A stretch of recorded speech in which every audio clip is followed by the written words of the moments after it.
les vraies solutions aux douleurs intimes des femmes. Je pense que ça devrait être enseigné à l'école, hein. J'étais en train de me dire, finalement, c'est vrai. C'est complètement débile qu'il n'y ait pas ce sujet-là enseigné vraiment à l'école pour les petites filles. D'ailleurs, toutes les femmes devraient pouvoir enseigner ça à leurs petites filles.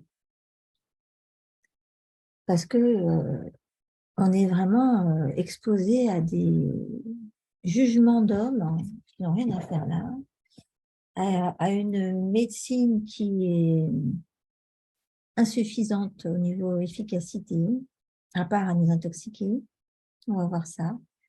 Et quand il s'agit de sein, de vagin, d'utérus, on a le droit, c'est légitime qu'on ait accès à ce qu'il y a de plus propre et de plus efficace et de plus doux. Donc, on va en parler aujourd'hui. Donc,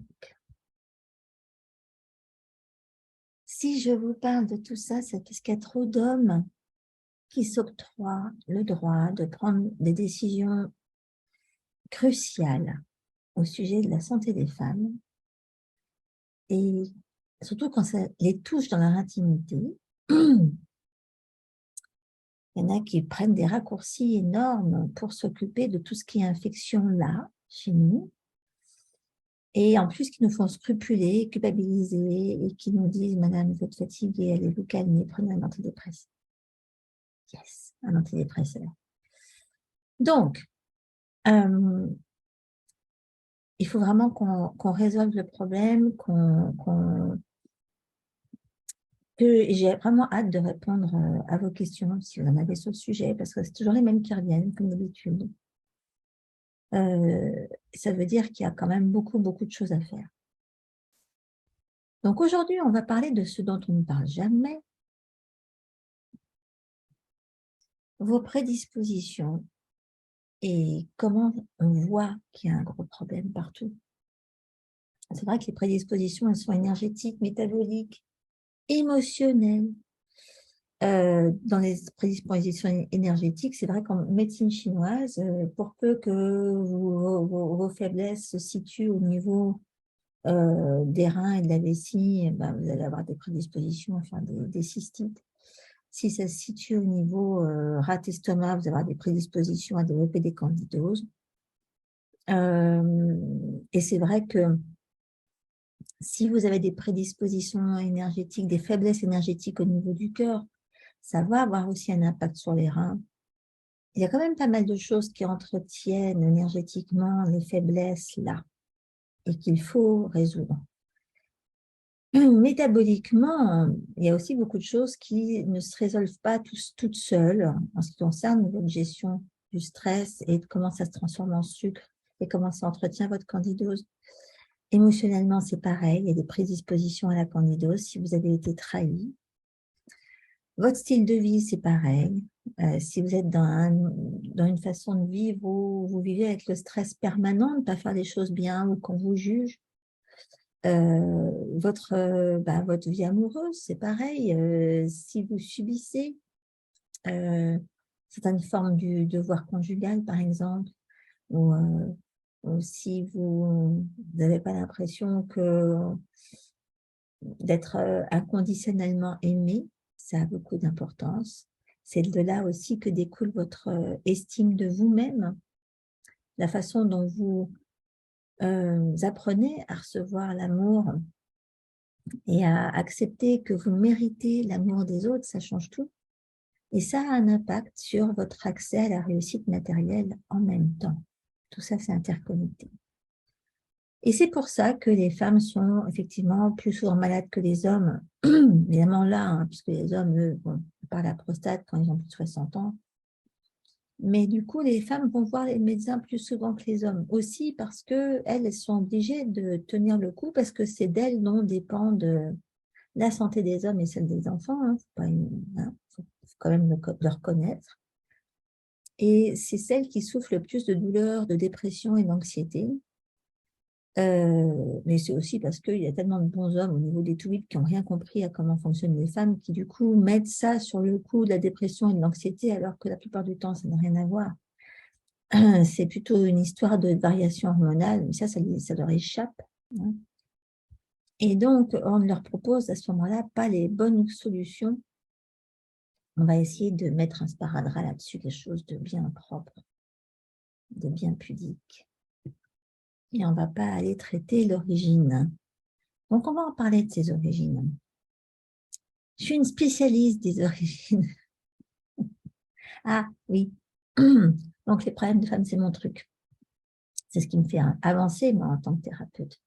Ça fait quasiment 20 ans que je développe des moyens de les rendre plus indépendantes, les femmes, plus autonomes dans la gestion de leurs problèmes de santé.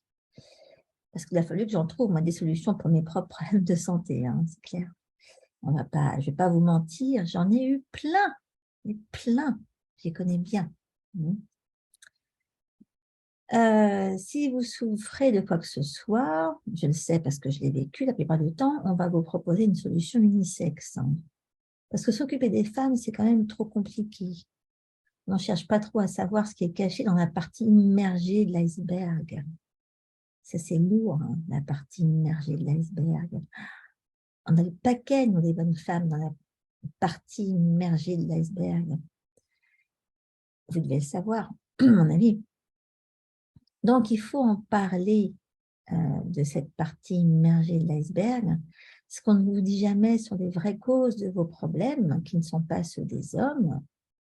Et ça concerne évidemment vos infections récurrentes et combien ces infections ont des causes communes avec vos souffrances émotionnelles.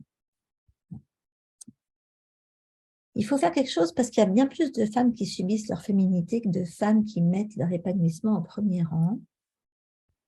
Et c'est très bon pour l'industrie pharmaceutique, ça. Les femmes sont une manne pour les vendeurs de médicaments depuis leur adolescence jusqu'à leur ménopause, simplement parce que c'est un monde d'hommes qui décident de tout pour elles. Ce monde-là les intimide, leur impose des procédures médicales et leur laisse croire qu'elles n'ont rien à dire, alors que les femmes ont quand même droit à autre chose. Et c'est pour ça qu'il est important que vous sachiez que vous n'êtes pas seul dans cette position-là, que vous n'avez pas à culpabiliser, et qu'il est tout à fait possible de maîtriser votre santé intime, depuis les infections récurrentes jusqu'à votre bien-être émotionnel, de réellement profiter de votre vie amoureuse, donner une nouvelle dimension à votre accès au plaisir, avoir les bons réflexes de protection et de prévention, qui vous donnent le maximum d'autonomie et de capacité de prévention sur ce qui vous fait le plus peur. Okay. Ça, on va en parler aussi. Je vais vous donner quelques chiffres. Ce qui fait le plus défaut aux femmes, c'est de pouvoir tout de suite identifier de quoi elles souffrent, surtout quand il s'agit de bactéries. Et il y a quand même 200 millions de femmes qui subissent tous les ans les effets des infections issues d'une surpopulation de candidats albicans dans leur organisme. 200 millions. OK. Et jusqu'à 72% des femmes ont des vaginites qui n'ont jamais été diagnostiquées. C'est fou quand même. Et parce que souvent, elles ne savent pas qu'elles souffrent de ça, elles laissent passer, ça va, ça vient. La vaginite, ce n'est pas qu'une succession d'infections et une pénétration quasi impossible. Hein. C'est plein d'autres symptômes méconnus, comme les démangeaisons, les brûlures, les irritations, la pénétration douloureuse, bon, des pertes diverses et variées, de la fatigue, des baisses d'énergie, des baisses d'immunité, du mal de tête, des changements d'humeur, une glycémie comme ça, variable, du coup de l'irritabilité, des indigestions. Ça, je pense surtout au foie. En général, c'est le foie qui se manifeste, la diarrhée, la constipation, les démangeaisons rectales et vaginales, le surpoids, les allergies, la dépression chronique, les ulcères et les infections urinaires à répétition. Elle est bien ma liste. Hein. Eh bien, alors, il y a un autre challenge d'infection vaginale, c'est qu'elle est souvent complètement asymptomatique. On ne la voit pas, on ne le sait pas. Elle ne se manifeste pas là de façon évidente. Okay. Mais il y a des signes révélateurs qu'il faut connaître. Il y a des signes qui montrent qu'il y a un truc qui ne va pas là. Et quand on regarde un peu plus près, surtout quand on teste avec un pendule, on le voit tout de suite. La nervosité, l'anxiété, la mauvaise estime de soi, la fatigue, l'apathie, la dépression, le manque d'énergie, le manque de créativité et du coup un manque de capacité de travail. Ça, c'est vraiment typique. Et on va vous donner des antibiotiques, souvent, pour pas grand-chose, qui vont juste rendre les choses encore plus difficiles. Parce que le vagin est protégé par une bactérie protectrice qui est très facilement éradiquée par les antibiotiques et par les médicaments immunosuppressants, par pas grand-chose en fait. Il y a très peu de choses. Il y a pas mal de choses qui diminuent vos capacités de résistance et votre capital bactérien de bonne qualité là. Et donc, c'est ce qui fait que les muqueuses sont très facilement envahies par la mycose. Et c'est là que la paroi vaginale et la vulve s'inflamment. Et il y a beaucoup de facteurs précurseurs à ça. La chimio, en général, un traitement à base de cortisone, un diabète, une grossesse, la prise de pilules, l'utilisation de certains savons qui ne devraient pas être utilisés, l'obésité, la transpiration excessive. Tout ça, ça vient se rajouter à l'équation. Mais heureusement qu'on a des huiles avec des super pouvoirs d'huile. C'est vrai que dès qu'on découvre le pouvoir des huiles essentielles pour agir à ce niveau-là, c'est énorme. Parce que les huiles essentielles, elles ont des propriétés introuvables au sein d'un même médicament, ou dans la plupart d'ailleurs. Et surtout, non seulement elles ne laissent pas derrière elles un terrain favorable à une autre infection, elles vont beaucoup plus loin. Okay, la plupart, elles sont en plus antivirales, antimicrobiennes, donc elles sont antifongiques, antiparasitaires, anti-inflammatoires. Elles régénèrent l'épithélium, c'est la peau, les polymuqueuses. Elles sont antispasmodiques, mucolytiques, okay, anti-allergiques, antiseptiques, immunomodulatrices. Donc, c'est énorme tout ce qui se passe quand vous utilisez des huiles. Vous n'avez même pas besoin d'y penser et de vous dire « Ah, je suis en train de faire ça, ça, ça. » Non, non, ça se passe tout seul. Et lorsqu'on utilise des huiles contre l'inflammation, en même temps, on agit contre des bactéries, des champignons, des virus, des radicaux libres. Et c'est énorme. Ce n'est pas du tout ce que nous apporte un médicament, accessoirement. Pas du tout, du tout. Et comment ça marche? Tout ce qu'on a à faire, c'est à créer des synergies. Alors, des synergies. Ok, parlons de synergies. Je ne vous parle pas ici des synergies qui ont été fabriquées par je ne sais pas qui. Il y a certaines compagnies qui vendent des huiles essentielles, qui mettent en avant des tas de petits mélanges tout prêts, thérapeutiques. Alors, quand il s'agit de mélanges tout prêts pour la peau, par exemple, bon, ok, ou pour sentir bon, je veux bien. Mais un mélange tout prêt qui vous donne la promesse de réparer votre dégénération cellulaire, par exemple. Sous-entendu, si vous avez une maladie grave, ça va vous l'arranger. Il ne faut quand même pas y faire attention. Encore une fois, moi, je suis absolument contre tous les mélanges préfaits, préétablis, tout ce que vous voulez, qui sont mis au point par des gens qui ne vous connaissent pas, qui ne vous ont jamais vu, qui ne savent même pas que vous existez. Vous n'êtes pas des machines identiques. Ça n'existe pas, ça. Ça, c'est dans les théories newtoniennes. Le père Newton, ça fait longtemps qu'il faudrait qu'il soit rangé dans les placards. Ça n'existe plus, tout ça. Pareil avec Descartes. Là, franchement, Descartes, bon, ça va maintenant. On passe à autre chose. Okay, donc, l'histoire de se dire que Il y en a qui savent comment on fonctionne tous et que du coup, ils mettent au point un machin qui marche pour tout le monde. Ça suffit. Il va falloir passer à autre chose. Et surtout dans votre tête, il faut que vous arrêtiez de vous dire « Ah bah tiens, une machine, elle a utilisé ça, qu'elle a acheté tout près à tel endroit, je vais faire pareil. » Non, ça n'existe pas, ça. C'est fini, on oublie, on jette. Rien ne va remplacer les synergies que vous allez faire, vous, pour vous. Ok? C'est ça que vous devez faire. Enfin, comprendre que vous avez le droit à votre mélange à vous qui correspond exactement à votre problème. Ok? On dit souvent que la médecine du futur va dépendre de l'alimentation sur mesure, personnalisée. Mais il n'y a pas que l'alimentation personnalisée. La médecine du futur, elle sera personnalisée. Et quand je dis personnalisée, ce n'est pas juste prendre quelques protocoles et puis rajouter un peu de ci, enlever un peu de ça en fonction des gens. Non, c'est depuis le début, ok, personnalisé.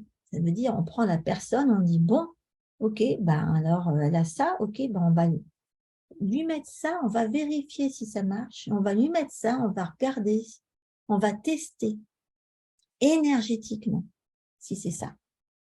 Je l'ai dit, on va tester énergétiquement si c'est ça qui fonctionne. Donc, il faut mélanger des huiles entre elles. C'est ça qui permet de produire un produit qui n'existait pas avant, tout neuf, performant pour vous, qui permet de couvrir les besoins de la guérison, assainir naturellement la prolifération des cochonneries qui entretiennent votre problème, hein, et à partir de vos symptômes et de vos faiblesses énergétiques, surtout. Et on peut vérifier énergétiquement que c'est effectivement ça. C'est la solution à long terme. Voilà. Chaque cas d'infection ou chaque cas de mycose sont différents. Il se peut que votre mycose soit trop avancée pour que vous ayez besoin d'un traitement par revue, ce qui ne vous empêche pas de vous traiter avec des huiles comme de l'arbre à thé, par exemple, pour remonter votre immunité, combattre vraiment un champignon. Mais il ne faut pas se contenter de ça, évidemment. Mais si vous prenez en main votre infection assez tôt, les huiles essentielles peuvent vous éviter d'utiliser des médicaments à condition, et j'insiste, que vous ayez la cohérence de combattre votre mycose sur tous les fronts en suivant les règles du régime dont je vous parle dans mon bouquin, par exemple, dans l'équilibre anti-candida. Et cette approche-là peut sembler fastidieuse, mais elle a l'avantage considérable de vous offrir une véritable solution à long terme et de vous débarrasser de vraiment l'origine de votre mycose. Et ça, c'est quelque chose qu'un médicament ne vous donnera jamais. Jamais, jamais, jamais. Okay. Avec les huiles, vous n'aurez pas d'effet secondaire. C'est facile à appliquer. Même en l'absence de symptômes, vous pouvez vous dire c'est quand même bizarre que je ne me sente pas bien comme ça. C'est quand même bizarre que je suis fatiguée, je ne remonte pas la pente comme ça. Il y a un schmilblick. Si ça se trouve, c'est complètement bactérien et ça se passe là. Donc, ou vous avez les moyens de vérifier avec un petit truc comme ça, et à ce moment-là, vous vérifiez et vous dites « Ah, d'accord ». Et là, vous le savez, vous agissez en conséquence. Ou vous n'avez pas les moyens de vérifier. Et à ce moment-là, dans le doute, vous pouvez utiliser 2-3 huiles que vous mettez sur le ventre et vous voyez ce qui se passe. Mais vous ne risquez rien. Vous risquez rien en le faisant. Bon, évidemment, ce n'est pas n'importe quelle huile qu'on met dans ce cas-là. Il y a des huiles qui sont indiquées pour ça. Il y a des huiles qu'il ne faut jamais mettre n'importe où, à n'importe quel moment. Mais il faut que vous sachiez ce que vous faites, évidemment. Ça permet de résorber les symptômes en attendant des analyses, si besoin. Je n'élimine jamais de l'équation les possibles maladies sexuellement transmissibles vénériennes qui nécessitent, là, l'intervention des antibiotiques. Il ne faut pas s'imaginer qu'on va se débarrasser d'un chlamydia avec autre chose que des antibiotiques. Mais c'est là qu'il faut garder des antibiotiques au chaud pour ce genre d'infection-là. Okay. Donc, les huiles, elles sont efficaces et naturelles. Les ingrédients ont une activité thérapeutique prouvée, mais on s'en fout un peu. Mais surtout, ce qui est bien, c'est que ça agit absolument pour tout le monde, depuis la jeune fille jusqu'à la femme enceinte, en passant par celle qui allait et les personnes âgées. Et il y a une activité complètement protectrice et préventive là-dedans, qui est en plus équilibre le pH de la muqueuse vaginale et agit comme lubrifiant quand on en a besoin. Je donne quelques mélanges d'exemples. Non, quelques exemples de mélanges. Exemple de mélange. OK. Excusez-moi, c'est le chien qui a vu passer un écureuil. Nana, non. Elle s'imagine en train qu'elle va attraper un écureuil seulement. Pour les démangeaisons vaginales internes, ça c'est très pénible. Il y a le géranium qu'on peut mettre directement là. Okay. On peut le diluer dans un peu de gel d'aloe, on s'en met là. Ça picote un peu, ça soulage. Ça soulage les démangeaisons. Je n'ai pas dit que c'était la solution définitive pour régler votre problème. Après, ça vous donne le temps, une fois que ça ne gratouille plus, de se pencher sur le problème. Okay. Il y a aussi le palmarosa, il y a le thym à linalol, il y a l'arbre à thé. Il suffit de mettre une goutte de chaque sur un bout de tampon, de couvrir de gel d'aloe, d'insérer dans le vagin et ça soulage considérablement. C'est le temps que vous trouviez la vraie solution avec vos huiles. Un autre exemple de bon réflexe, c'est par exemple d'appliquer plusieurs gouttes d'arbre à thé. Tout le monde sait ce que c'est, tout le monde en a sous la main, ça ne coûte rien du tout. Ou de géranium directement au niveau de la vessie, juste sous le nombril, plusieurs fois par jour. Ça, c'est génial pour toute forme de début de cystite, hein, qui souvent d'ailleurs est candidosique, donc il faut virer toute forme de sucre, toute forme d'hydrate de carbone, suivre évidemment de préférence un régime anti-candida dans les grandes lignes régulièrement. Okay.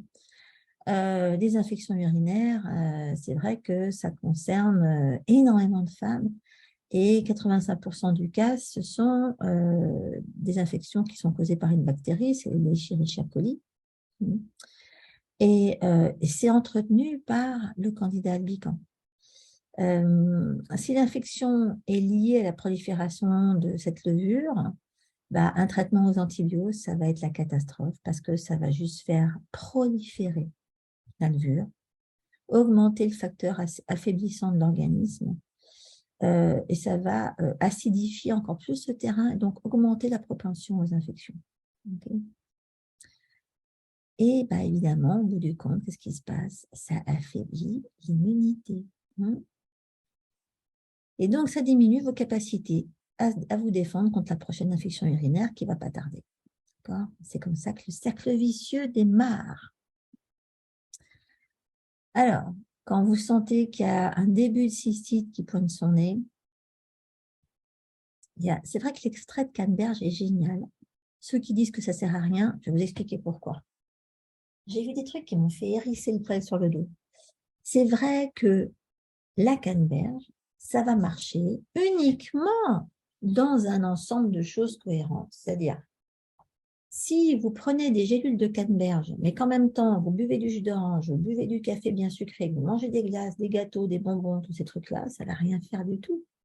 Par contre, si vous faites tout juste en évitant tout ce qui est sucré, tout ce qui est produits laitiers, tout ce qui est jus d'orange, tout ce qui est source d'hydrate de carbone, et que vous prenez de la canneberge, là, le soulagement il va être quasi instantané. D'accord? Il faut faire ça dans une cohérence quand même. Hein.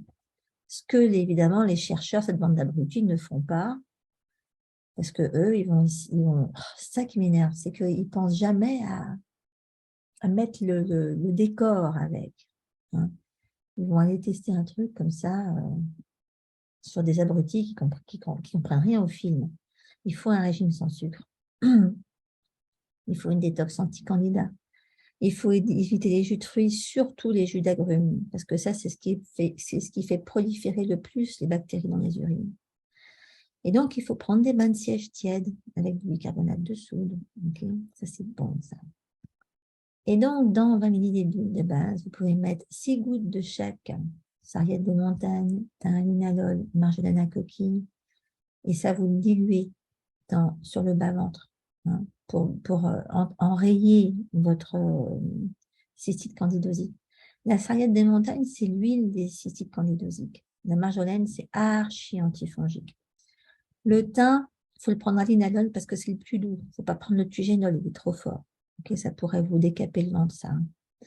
Et c'est ce qui permet, du coup, si vous utilisez des huiles pas trop agressives comme celle-là, vous pouvez le mettre souvent, ce mélange. Mais ça ne remplacera pas votre mélange perso. Et cerise sur le gâteau, vous pouvez en plus appliquer ça derrière les genoux sur le point vessie 40. Ça 2 à 3 fois par jour. C'est très efficace. Il y a aussi une approche psycho-émotionnelle des infections urinaires, et ça, c'est une grosse prédisposition. Si vous en voulez à quelqu'un, et en général quelqu'un qui est impliqué dans votre vie amoureuse, si vous voyez ce que je veux dire, quelqu'un qui vous tape sur le système, par exemple, il faut impérativement que vous lâchiez prise et que vous vous soulagiez émotionnellement pour espérer voir disparaître votre cystite. Et là, pour ça, il faut se masser le haut de la nuque et les trapèzes avec un petit mélange qui ressemble à ça. Du thym, du sel de l'Atlas, du bois de santal, dans 5 ml d'huile de millepertuis. J'ai dit c'est un mélange qui ressemble à ça. Je n'ai pas dit que c'était ce mélange, définitivement, mesdames. Okay. Alors, il y a le sommet de l'iceberg, mais il y a souvent beaucoup de choses à découvrir en dessous. Parce qu'il y a des infections de ce type-là qui vont s'évaporer comme neige au soleil avec quelques huiles, un peu de nutrition. Mais il y en a beaucoup pour qui la partie immergée de l'iceberg est beaucoup trop grosse. Ok? Voilà. Non. Et souvent, il est trop difficile de tout simplement voir ce qu'il faut transformer dans notre vie, ce qui nous éloigne de notre alignement, ce qui nous oblige à fabriquer des symptômes destinés à nous alerter. Donc, il ne faut pas masquer ces symptômes, mais il faut aller quand même s'occuper de cette partie sous l'eau. Parce que si on ne s'en occupe pas, il y a d'autres choses qui vont apparaître. Notre corps va trouver un autre moyen de nous dire, au fait, tu n'as pas résolu ça. Okay. Donc, dans tous les cas, de toute façon, il faut éviter les médicaments, il faut se lancer dans une détox physique, il ne faut pas toucher à ce qu'entretient la candidose, il faut traiter les prédispositions avec un traitement de fond, il faut s'ouvrir à une nouvelle vision de nous-mêmes, il faut surtout ne pas culpabiliser, il ne faut pas se punir de quoi que ce soit, il faut vraiment apprendre à s'aimer et à s'approuver. C'est du boulot, pour ça. Donc, si vous subissez régulièrement des infections urogénitales ou des cystites, c'est souvent toujours interconnecté, tout ça, utilisez les huiles qui vont remplacer vos médicaments. C'est vrai que il y en a plein qui... Il faut tenir le coup. Il faut tenir le coup et pour ça, bon, je vous explique beaucoup de choses dans l'équilibre anti-candidat sur ce sujet. Mais dans tous les cas, il faut vraiment apprendre à s'occuper de soi. Et pour toutes celles pour qui c'est trop dur, vous ne pouvez pas forcer de le faire toute seule dans votre coin avec tout ce qui vient avec en termes de doute et de vous dire que vous n'allez pas y arriver. Je vous rappelle qu'il y a toujours Santé Intime qui est là. Je rouvre la version sur 6 semaines, la plus simple. C'est quand je la rouvre? Début mars. Début février. Non, début février, je la rouvre. Début février. Avant la Saint-Valentin. Et ça vous offre l'autonomie dont vous avez de toute manière besoin. Et au moins, vous pouvez agir sur cette partie immergée de l'iceberg pour qu'on en finisse sans passer votre temps à déambuler et à vous demander mais quand est-ce que je vais y arriver? Est-ce que je vais y arriver? C'est pas la peine, ça. Vous n'avez pas de temps à perdre avec ça. C'est votre vie. Je vous ai mis quelques exemples de super élèves qui ont super réussi avec ça. Il y a Sylvie. Sylvie, ça a été énorme pour elle, Santé Intime. Je suis méga fière d'elle. Elle était en plein divorce à l'époque, je me rappelle. Maintenant, ça y est, c'est passé derrière elle, tout ça. Mais ouais, c'est vrai que les premiers modules sont assez légers et les derniers, c'est le plus dur. Mais c'est vrai que dans les premiers modules, du coup, on s'occupe des symptômes, ce dont on se débarrasse pour pas que ça rende les choses compliquées. Et puis, plus on avance, plus on creuse, et puis on va dans le côté de l'iceberg submergé. Et plus on parle de ce qui est lourd, et puis on fait remonter les émotions lourdes, les blessures profondes, et puis on apprend à lâcher prise. Et plus, du coup, on n'a aucune raison de continuer à souffrir de ça. Ouais. Il y en a une autre, tiens, Hélène, je t'ai mise là. J'ai vu que tu étais là ce soir. Hélène, il fallait qu'elle règle les problèmes de cystite de sa fille et les siens, et ceux de sa famille. Hélène, c'est Madame Cystite résolue maintenant. Très, très fort, Hélène. C'est quand même, c'est pas marrant quand on a une gamine qui en a. Moi, j'ai vécu ça. Enfin, j'ai été une fille à cystite. Ma mère n'ose pas imaginer ce qu'elle a traversé. Ma gamine aussi. Et maintenant, bah, plus personne n'en a dans la famille. Mais plus personne. C'est tout à fait faisable. En tout cas, bravo Hélène aussi.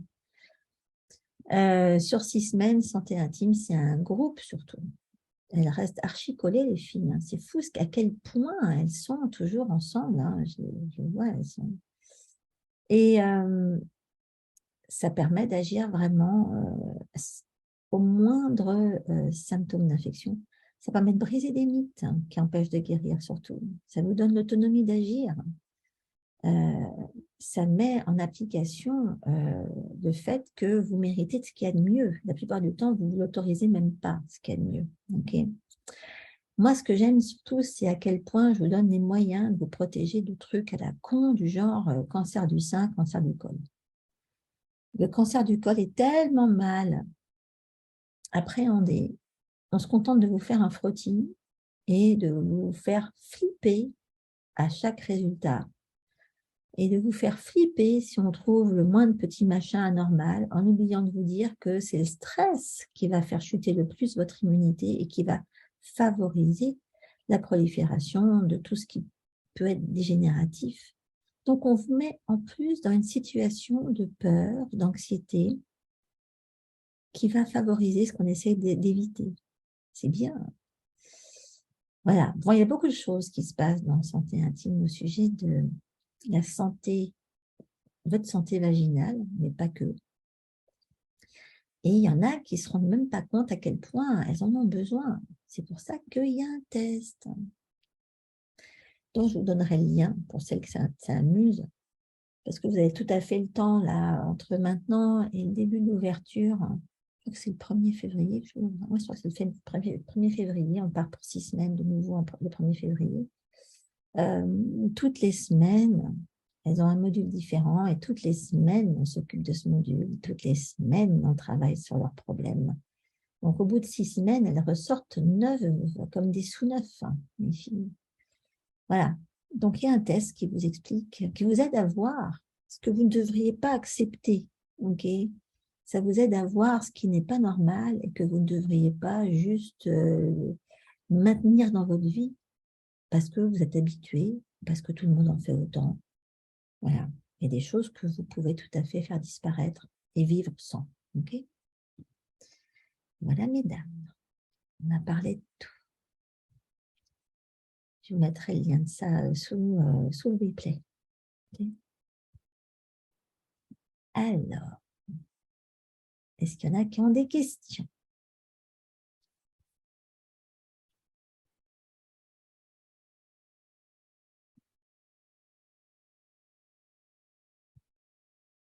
Alors, Julie, bah alors, ma petite Julie, le maître-cœur de déstabiliser, les reins sont faibles en ce moment. Ah, alors, bon, Julie, enfin. Oui, mais parce que c'est normal. Alors là, les filles, de toute façon, énergétiquement, on est en pleine mutation. Bon, je regarde juste qu'elle a, la petite Julie, rapidos. Là.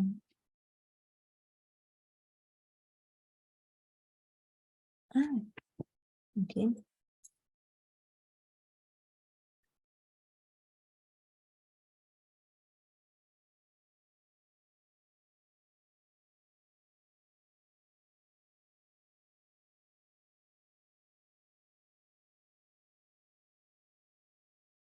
Bon, déjà, là, Julie, entre nous, vous manquez de progestérone, hein, je vous dis ça comme ça. Hein. Voilà, juste.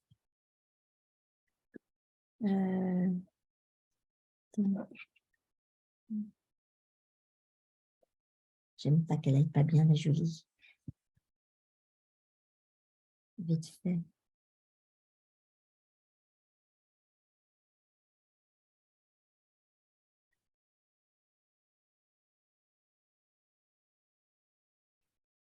Ah, Julie, il y a un truc qui remonte, hein. C'est l'achillée dont vous avez besoin, là. L'achillée, Julie. Ah, c'est intéressant, il y a des trucs qui ressortent chez vous en ce moment-là.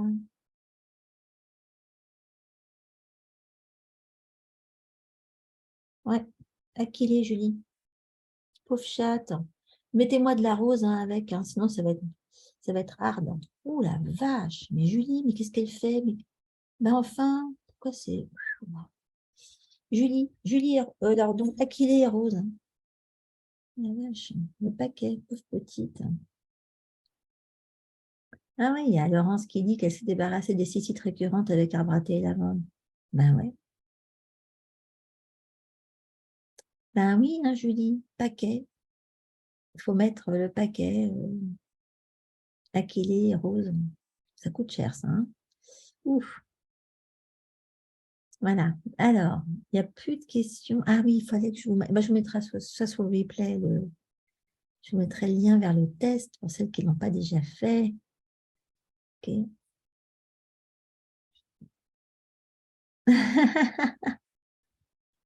Oui, ben voilà. Ça va aller mieux, ça, Julie.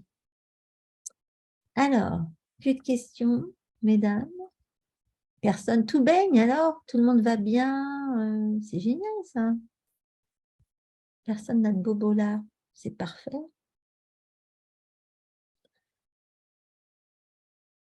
Alors, bah écoutez, est-ce que ce que je vous ai dit vous a appris quelque chose? J'espère. Est-ce que ça vous a ouvert sur quelque chose que vous ne saviez pas? Je me le demande. En tout cas, c'est indispensable et c'est à transmettre à vos filles si vous en avez. OK? Alors, ouais, je m'occupe de votre replay.